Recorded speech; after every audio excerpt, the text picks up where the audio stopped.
അവിടെ എത്തണം. എന്നിട്ട് അൻവർ അവിടെ എത്തുമ്പോ ഈ മലയോര കർഷക സമരങ്ങളിൽ ഈ അടുത്ത കാലത്ത് നടന്നിട്ടുള്ള സംഘി കമ്മ്യൂണിസ്റ്റ് കള്ളക്കളിയുണ്ട്. സമരങ്ങളിൽ നിന്ന് പലരും പുറകോട്ട് പോയിട്ടുണ്ട്. എന്നാൽ അവിടെ അൻവർ കൃത്യമായി അവിടെ പ്ലേസ് ചെയ്യപ്പെടുകയാണ്, അവിടെ വരികയാണ്. അൻവർ പറഞ്ഞത് നിങ്ങളറിയാം, ഈ ചോലനായിക്ക സമുദായം എന്ന് പറയുന്നത് ഇന്ത്യയിലെ തന്നെ അതീവ ന്യൂനപക്ഷമാണ്, പാവങ്ങളാണ്. ആ മനുഷ്യർ കാട്ടിനുള്ളിൽ താമസിക്കുന്ന പാവങ്ങൾ, അവർക്ക് അവിടെ അവരുടെ താവളം കാടാണ്. അറിയോ നിങ്ങൾക്ക്? ഇപ്പൊ എന്താ സ്ഥിതി? കാട്ടിൽ പോയാൽ ആന ചവിട്ടിക്കൊണ്ടു, നാട്ടിൽ വന്നാൽ CPM വെട്ടിക്കൊണ്ടു. ഇതെന്തൊരു നാടാടോ, എന്തൊരു കഷ്ടമാണ്. മനുഷ്യരുടെ ഈ അവസ്ഥയെ കുറിച്ച് നിങ്ങൾ എന്താ മനസ്സിലാക്കാത്തത്? എന്താണ് മനസ്സിലാക്കാത്തത്?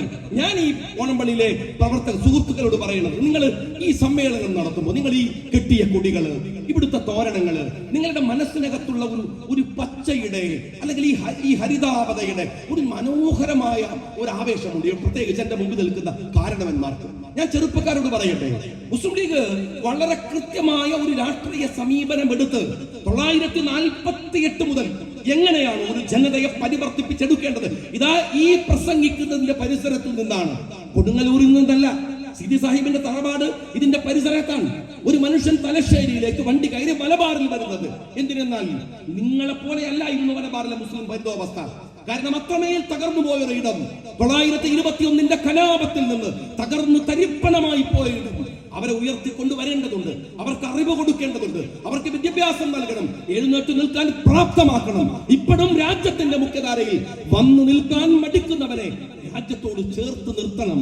ആ പ്രയത്നമാണ് അന്ന് മുസ്ലിം ലീഗ് ഏറ്റെടുക്കുന്നത്, ആ ഉത്തരവാദിത്തമാണ് നിർവഹിക്കുന്നത്. അതിന്റെ ഭാഗമായിട്ടാണ് അവിടെ ഫാറൂഖ് കോളേജ് വരുന്നത്, വിദ്യാഭ്യാസ സ്ഥാപനങ്ങൾ വരുന്നത്, ഒരുപാട് സ്ഥാപനങ്ങൾ വന്ന് ഒരു ജനതയെ പരിവർത്തിപ്പിച്ച് വളർത്തിയെടുക്കുന്നത്. അത് മലബാറിന്റെ രാഷ്ട്രീയത്തിനകത്തിരുന്ന് ചിന്തിച്ചാൽ മാത്രമേ ഒരു പക്ഷേ നിങ്ങൾക്ക് മനസ്സിലാവുകയുള്ളൂ എന്ന് നിങ്ങൾ ചിന്തിക്കേണ്ടതുണ്ട്. അവിടെ അങ്ങനെ വളർന്നു വന്ന ഒരു രാഷ്ട്രീയം വലിയ പങ്കല്ല, ചെറുതായിരിക്കാം. ചെറിയ ചെറിയ സംഘങ്ങൾ എന്തെല്ലാം അത്ഭുതങ്ങളാണ് ഉണ്ടാക്കുന്നത് എന്ന് വിശുദ്ധ ഖുർആൻ നിങ്ങളോട് ചോദിക്കുന്നുണ്ട്. സ്നേഹമുള്ളവരെ, ആ ചെറിയ സംഘം നിങ്ങൾ അറിയുമോ?